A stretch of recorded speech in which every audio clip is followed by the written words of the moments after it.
Assalamualaikum warahmatullahi wabarakatuh. Di sini saya ingin menjelaskan tentang uji asumsi klasik pada analisis regresi data panel beserta pengolahan datanya diffuse. Uji asumsi klasik adalah persyaratan statistik yang harus dipenuhi pada analisis regresi yang menggunakan pendekatan ordinary least square atau OLS dalam teknik estimasinya. Dengan demikian, perlu atau tidaknya pengujian asumsi klasik tergantung pada hasil pemilihan estimasi model regresi. Dalam regresi data panel, model yang berbasis ordinary least square atau OLS adalah common effect model atau CEM dan fixed effect model atau FEM. Dengan demikian, perlu dilakukan uji asumsi klasik apabila model regresi yang digunakan dalam bentuk common effect model atau CEM atau fixed effect model atau FEM. Sebaliknya, apabila persamaan regresi lebih cocok menggunakan random effect model, maka tidak perlu dilakukan uji asumsi klasik, karena random effect model menggunakan pendekatan general least square dalam teknik estimasinya.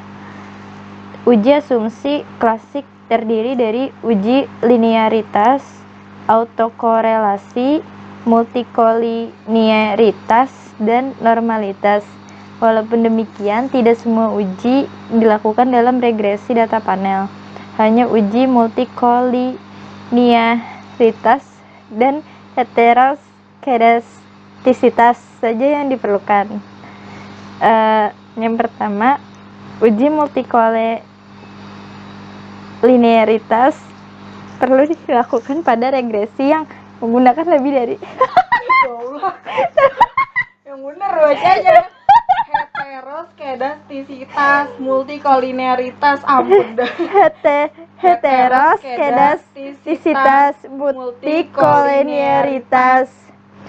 Uji multikolinearitas kolinearitas dan heteroskedastisitas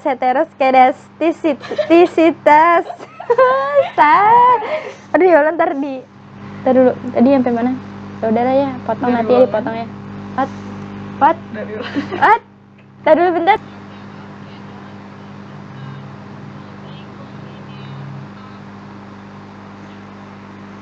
Walaupun demikian, tidak semua uji dilakukan dalam regresi data panel, hanya uji multikolinearitas dan heteroskedastisitas saja yang diperlukan. Yang pertama, uji multikolinearitas perlu dilakukan pada regresi yang menggunakan lebih dari satu variabel bebas. Hal ini dilakukan untuk mengetahui apakah terjadi hubungan saling mempengaruhi antara variabel bebas yang diteliti. Di sini saya sudah masuk ke program Ifuse-nya. Nah, di sini adalah kita pertama klik quick, terus grup statistik, terus ke correlation. Ini. Nah, terus kita ketik variabel independen yang akan diestimasi. ISR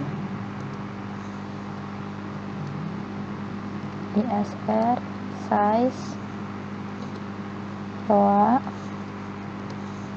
dar NPF suku.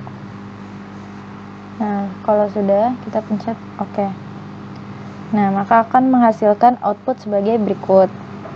Dari output di atas dapat dilihat tidak terdapat variabel independen yang memiliki nilai lebih dari 0,8, sehingga dapat disimpulkan tidak terjadi multikolinearitas dalam model regresi. Nah, selanjutnya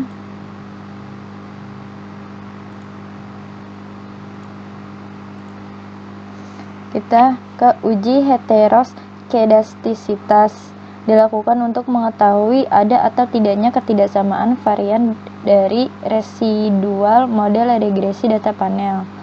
Nah, berikut proses uji heteroskedastisitas dengan menggunakan program Ifuse.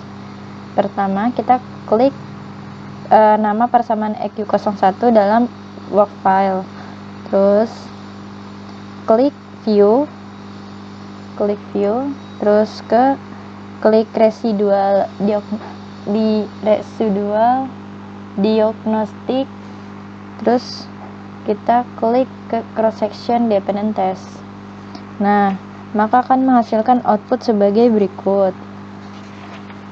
Keputusan terjadi atau tidaknya heteroskedastisitas pada model regresi adalah dengan melihat nilai probabilitas branch Pagan LM dengan hipotesis sebagai berikut.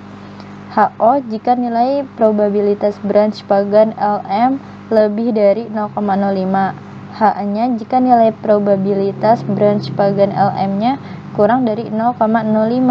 Jika nilai probabilitas branch Pagan LM lebih besar dari tingkat 0,05 atau 5%, maka HO diterima yang artinya tidak terjadi heteroskedastisitas. Apabila nilai probabilitas branch Pagan LM lebih kecil dari tingkat 0,05 atau 5%, maka HA diterima yang artinya terjadi heteroskedastisitas. Dari output di atas dapat dilihat nilai probabilitas branch Pagan LM sebesar 0,1695 atau lebih dari 0,05. Maka dengan demikian dapat disimpulkan bahwa model regresi data panel tidak terjadi heteroskedastisitas. Sekian dan terima kasih. Maaf kalau ada salah-salah kata. Wassalamualaikum warahmatullahi wabarakatuh.